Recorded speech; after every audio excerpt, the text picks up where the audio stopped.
그러니까 천안함과요 세월호도 그렇지만 사실은 뭔가 해소되지 않은 미심쩍음 18대 대선 때 개표 어떤 과정이거든요. 이것도 사실은 의혹 사건이잖아요. 정치적으로 굉장히 첨예하고 민감한 부분일 수밖에 없는 게 세월호 천안함만큼이나 파괴력이 큰 사건이에요. 사실 알고 보면 그러니까 그런 방식으로 당선됐다고 우리는 믿고 있기 때문에 박근혜가 국정농단이 사실 가능했다고도 보는 부분이 있거든요. 그렇죠. 국민 표에 대한 소중함이 없는 사람들. 그렇죠.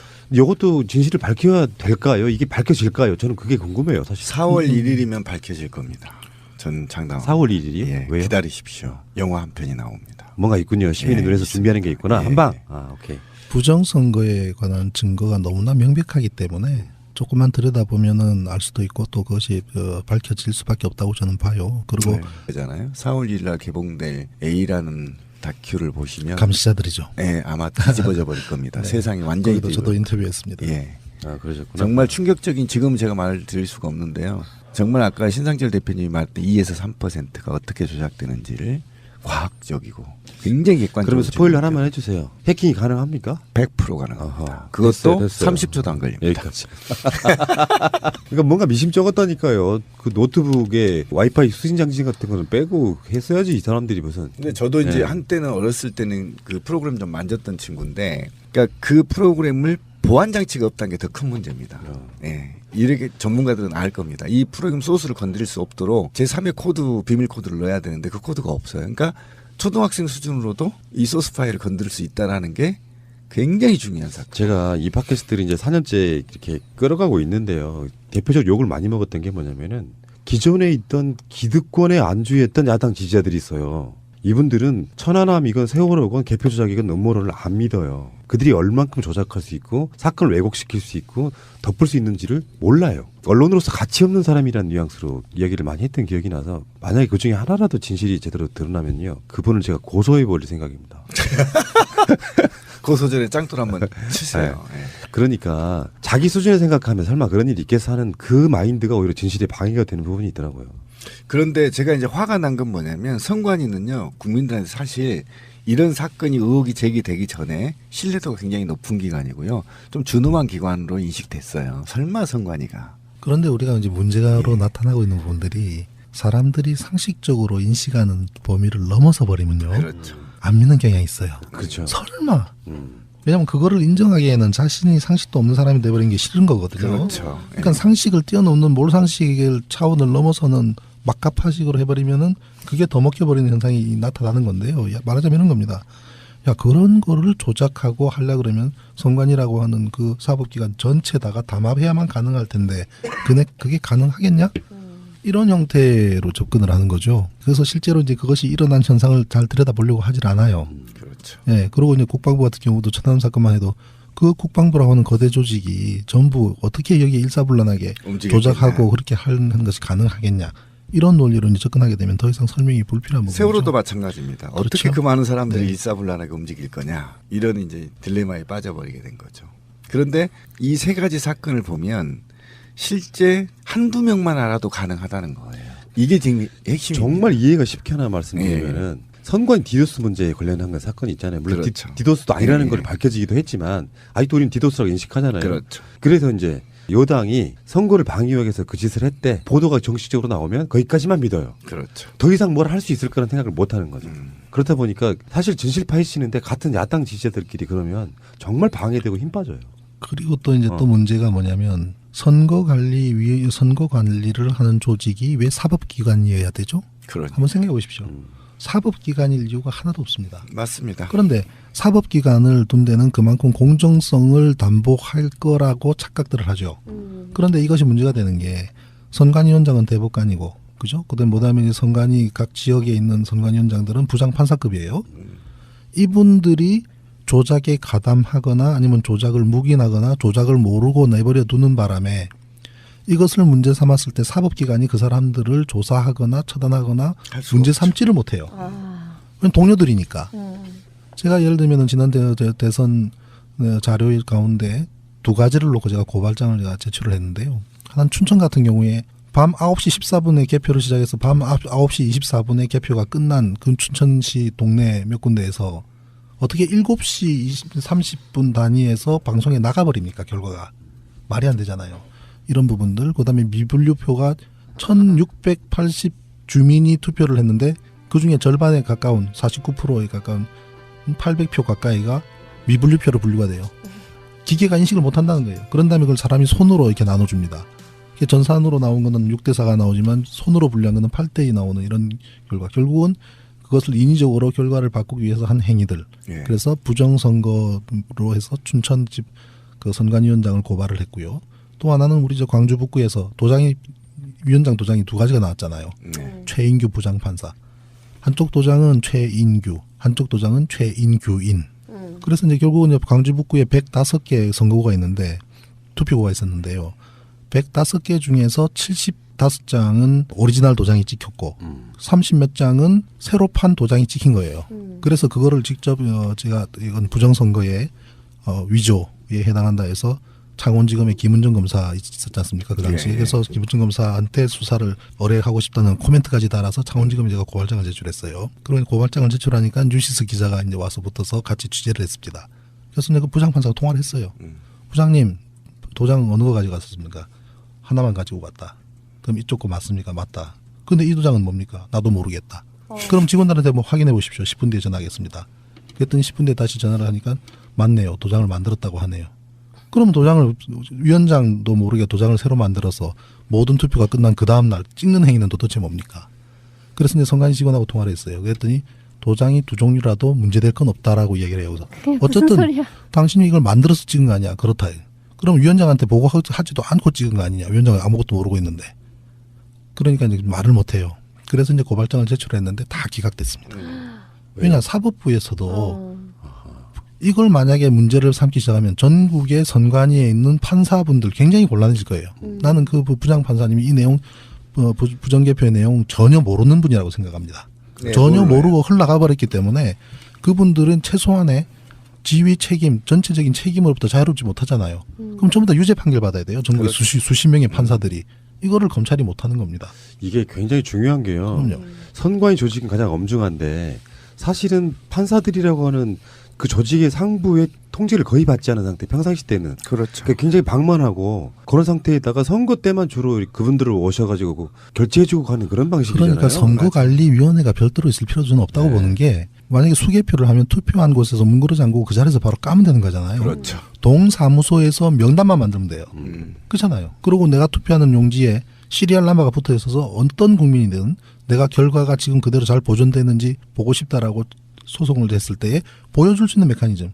지금은 1년 번호가 없잖아요. 예. 선거 끝나고 교체해버리면 알 방법이 없지 않습니까?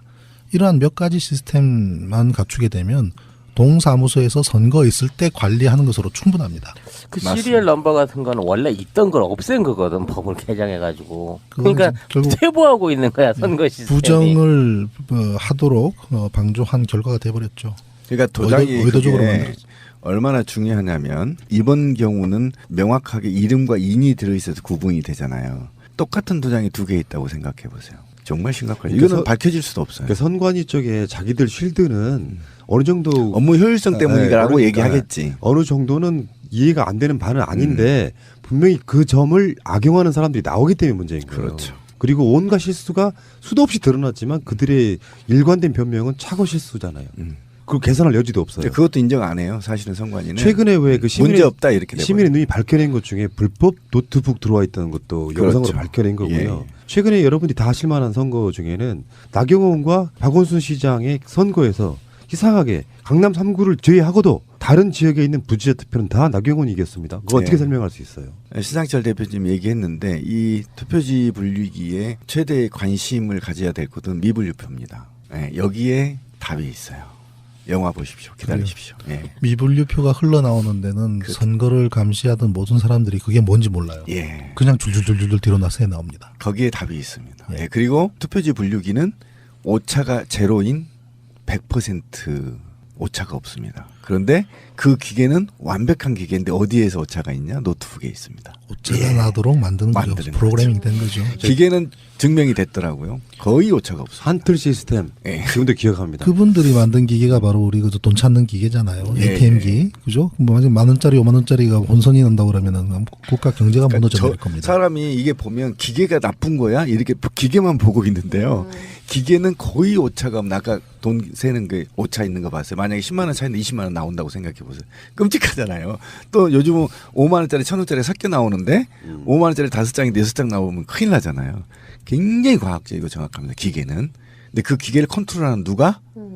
예. 정확하게 오차가 나게 만든다 이거지. 예. 그러니까 성관이 직원들도 모르고 아무도 모릅니다. 그 아는 사람은 한두 명에 지나지 않죠. 컴퓨터는 능력이 여러 가지가 있는데 그 중에서도 일정 간격으로 랜덤하게 몇 장씩 저리 주라는 명령도 가능하단 말이에요. 그렇죠. 랜덤으로 세 장이 반드시 저리 가라고 하는 것이 아니라 일정 부분 랜덤으로 1초간 예를 들면 쭉쭉쭉쭉 분류를 하다가 1초 동안 랜덤을 줘버리면 1초 동안 두세 장은 휙 가버리잖아요. 그죠? 그런 여러 가지 방법으로 조작 가능한 것이 전산을 활용한 방법이기 때문에 정말 충격이 될 겁니다. 사회적 논란은 이런 것들이 있어요. 이상하게 그 번지 덮여지는 부분이 있잖아요. 이런 게 있잖아. 이제 뭐 정권도 바뀌었는데 굳이 이런 논란 만들어 다시 파헤칠 필요 있어? 하는 사람들 분명히 나옵니다. 그러니까 그때 속이 터져버리는 거예요. 그러니까 역사가 정산이 안 되고 계속 이상하게 흘러가는 거예요. 방송 들으신 분 중에 뜨끔하실 분 있어요. 저는 그런 사람이 있으면 어. 그런 사람은 개무시해 버립니다. 왜? 그런 사람들은 역사를 진보시키지 못합니다. 이제 거기서 이제 뭐 시발단 위의 분들, 일베일 위의 분들의 반론 비슷한 게 하나 있는데 전자개표기는 민주정부 때 도입된 거다. 저 그거 부정하는 게 아니라요. 그것이 나는 부작용이 생겼다라고 하면 빨리 시스템을 환원시켜가지고 수개표로 다시 바꾸는 게 맞을 거예요. 그것도 좀 네. 잘못으로 밝혀졌죠. 한나라당이 법안을 이미 만들어 놓고 김대중 대통령 때 도입할 수밖에 없게끔 이미 법이 이전에 통과된 상태였었어요. 그러니까 실제로 기계는 김대중 대통령이 들어왔지만 그 법안은 이미 그 전 새누리당이 한나라당이죠. 한나라당이 이미 통과시켜 놓은 법입니다. 다수일 때. 그러니까 그것도 잘못된 겁니다. 근데 중요한 거는 우리가 칼을 가지고 음식 만들 때 쓰느냐, 그죠? 남을 해치는 데 쓰느냐의 문제라고 생각을 해요.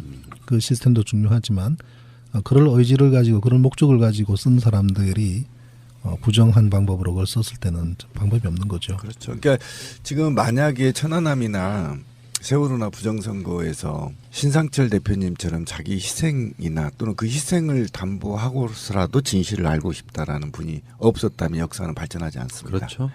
신상철 같으신 분들이 어쨌든 역사를 만들고 그래서 신상철 같은 대표님이 계시길래 저 같은 행동하는 또 시민의 눈이 만들어졌고 이제 더 이상 절차상의 부정에 대해서는 어쨌든 100% 지켜보겠다. 처음부터 끝까지. 그래서 그 신상철 대표님께서 새날의 아버지가 되신 거예요. 그러니까요. 고맙습니다. 큰 위로가 됩니다. 그게 어떤 부분이냐면은 자주 안 나오시더라도 우리들의 어떤 정신을 뒷받침하고 있는 이론적 배경, 정신적 맞아요. 배경이 되는 거거든요. 이제 우리 또 우리- 푸른 나무님이 몇 번 연락도 주시고 해서 이제 저도 달려오고 싶지만 좀 더 확실한 내용을 가지고 찾아뵀으면 좋겠다는 생각 때문에 섣불리 제가 가지 못했는데 앞으로 기회 되면 좀 뵙도록 하겠습니다. 상식적으로 인식하는 범위를 넘어서 버리면요 그렇죠. 안 믿는 경향이 있어요. 그렇죠. 설마.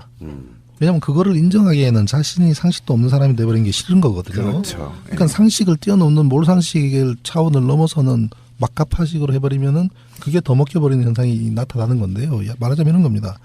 야, 그런 거를 조작하고 하려 그러면 선관위라고 하는 그 사법기관 전체다가 담합해야만 가능할 텐데 그게 가능하겠냐?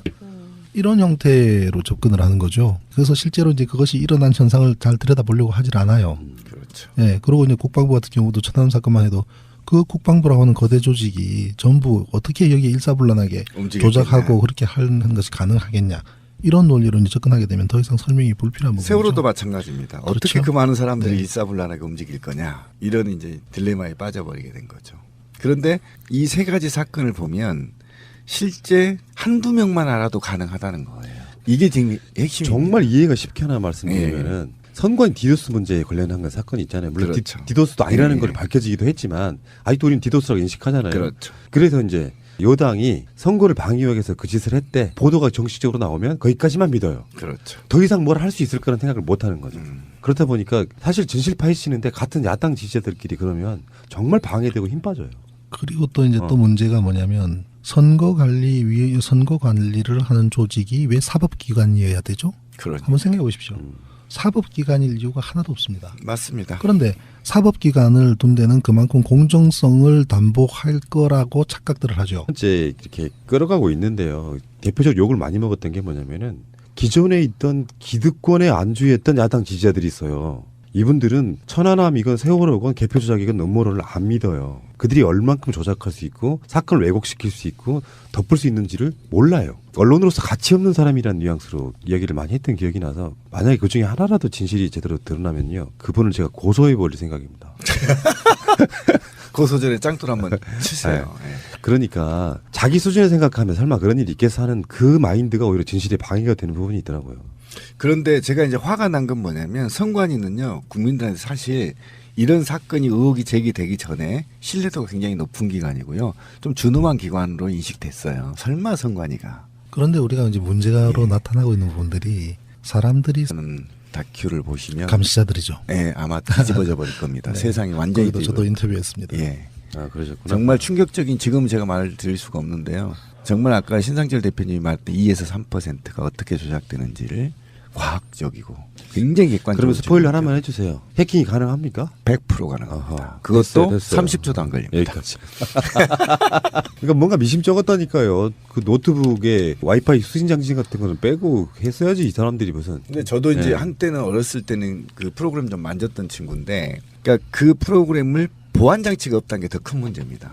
예. 이렇게 전문가들은 알 겁니다. 이 프로그램 소스를 건드릴 수 없도록 제3의 코드, 비밀 코드를 넣어야 되는데 그 코드가 없어요. 그러니까 초등학생 수준으로도 이 소스 파일을 건드릴 수 있다라는 게 굉장히 중요한 사건. 제가 이 팟캐스트를 이제 4년 그러니까 천안함 봐요.